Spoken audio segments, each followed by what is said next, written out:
বিনা হিসাবে জান্নাতে যাওয়ার কোনো আমল আছে কিনা? যদি কোনো ব্যক্তি আল্লাহ সুবহানাহু ওয়া তাআলার প্রতি তাওয়াক্কুল করে, ভরসা করে, এত বেশি তাওয়াক্কুল করে, এত বেশি ভরসা করে, যেই তাওয়াক্কুল, যেই ভরসার কারণে তিনি তার অসুস্থতায়, বিপদে আপদে শুধু আল্লাহর উপরেই তাওয়াক্কুল করেন, বাহ্যিক বৈধ এবং জায়েজ বিভিন্ন মাধ্যম বা উপকরণ দিয়ে তিনি মুক্তি লাভের চেষ্টা না করে ঈমানের সর্বোচ্চ শেখরে যিনি আসীন হতে পারেন, এই লেভেলের আল্লাহর উপর তাওয়াক্কুল বা ভরসা যদি কারোর থাকে, তাহলে সেক্ষেত্রে সেই শ্রেণীর মানুষদের বিনা হিসাবে জান্নাতের কথা হাদিসে বলা হয়েছে। এক হাদিসে নবী সাল্লাল্লাহু আলাইহি ওয়াসাল্লাম ৭০,০০০ মানুষের কথা বলেছেন বিনা হিসাবে জান্নাতে যাবেন, এই টাইপের, এই শ্রেণীর আপার ক্লাসের মানুষ। এর বাইরে আল্লাহ সুবহানাহু ওয়া তাআলা বিনিময় যে দিবেন ইমানদার হিসেবে আমাদেরকে, আমাদের কাজের বিনিময়, আমলের বিনিময়, একটা আমল আছে, এটার বিনিময় আল্লাহ তাআলা হিসেব ছাড়া দিবেন, বিনা হিসাবে দিবেন, ব্ল্যাঙ্ক চেকের মতো। সেটা হলো সবর। আল্লাহ তাআলা বলেছেন, ইন্নামা ইউওয়াফাস সাবিরুনা আজরাহুম বিগাইরি হিসাব, নিশ্চয়ই ধৈর্যশীলদের বিনিময় দেওয়া হবে হিসেব ছাড়া। এই জন্য ধৈর্যশীল হিসেবে যদি আমরা নিজেদেরকে এস্টাবলিশ করতে পারি, সবর করতে পারি, সব কিছু যদি মন মতো হয়ে যায়, তাহলে তো সবরের ব্যাপার নেই।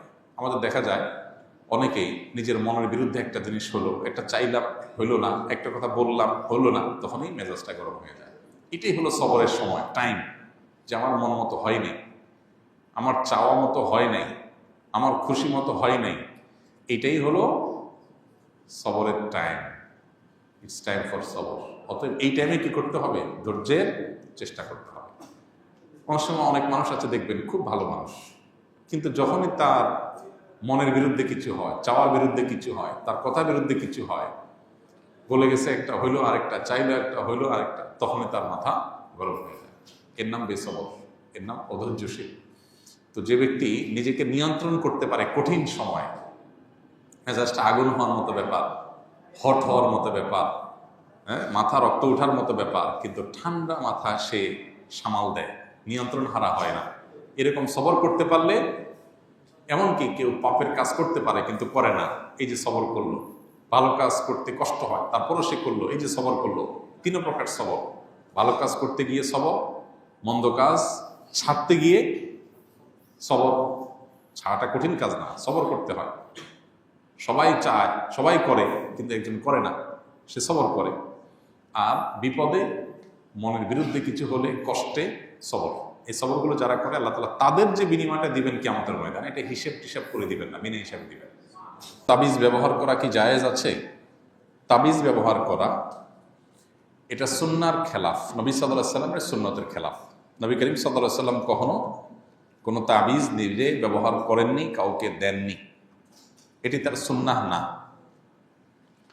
এবং জাহিলি যুগের মানুষ বিভিন্ন রকমের তামাইম ব্যবহার করত, যেগুলোতে বিভিন্ন প্রতিমার নাম ধাম ইত্যাদি থাকতো। নবী সাল্লাল্লাহু আলাইহি ওয়াসাল্লাম এই তামাইমের ব্যবহারকে শিরক বলেছেন। তো তাবিজে যদি কোরআনে কারিমের আয়াত লেখা থাকে, হাদিসে বর্ণিত কোনো দোয়া লেখা থাকে, শিরকপূর্ণ কোনো কিছু না থাকে, তাহলে সেটাকে অনেক উলামা ইকরাম জায়েজ বলেন, আবার অনেকে না জায়েজ বলেন। কিন্তু নবী করিম সাল্লাল্লাহু আলাইহি ওয়াসাল্লাম কখনো তাবিজ নিজে ব্যবহারও করেন নাই, কাউকে দেনও নাই, এ ব্যাপারে কোনো সন্দেহ নেই। তবে নবী সাল্লাল্লাহু আলাইহি ওয়াসাল্লাম শেফার জন্য, আরোগ্য লাভের জন্য, বিভিন্ন বস্তুর বা ব্যক্তির ক্ষয়ক্ষতি থেকে বাঁচার জন্য তিনি আল্লাহ সুবহানাহু ওয়া তাআলার কাছে দোয়া করতেন, দোয়া পড়তেন, ঝাড়ফুঁক করতেন, রুকিয়া করতেন, এবং এ ব্যাপারে তিনি নিজেও করেছেন, অন্যদেরকেও করিয়ে দিয়েছেন। তাহলে আমরা রুকিয়াটাকে, অর্থাৎ শরঈ যে রুকিয়া আছে, কোরআনে কারিমের আয়াত দিয়ে, সঠিক সুন্দর তথা হাদিসে বর্ণিত, কোরআনে বর্ণিত দোয়া দিয়ে, শরিয়া সিদ্ধ যে রুকিয়া আছে, সেই রুকিয়া বা সেই ঝাড়ফুঁকের মধ্য দিয়ে আমরা শেফা গ্রহণ করার চেষ্টা করলে সেটাই অধিকতর নিরাপদ এবং উত্তম এবং সুন্নাহ, ব্র্যান্ডের আমল। আর যদি তাবিজের ব্যবহার কেউ করেন, বিশেষ করে শিশুরা যারা নিজেরা পড়তে পারে না, বাবা মা তাদেরকে পড়ে ফু দিতে পারেন, তারপরও তাদেরকে কোরআনে কারিমের আয়াত লিখে তাবিজ ব্যবহার করাকে অনেক উলামা জায়েজ বলেন।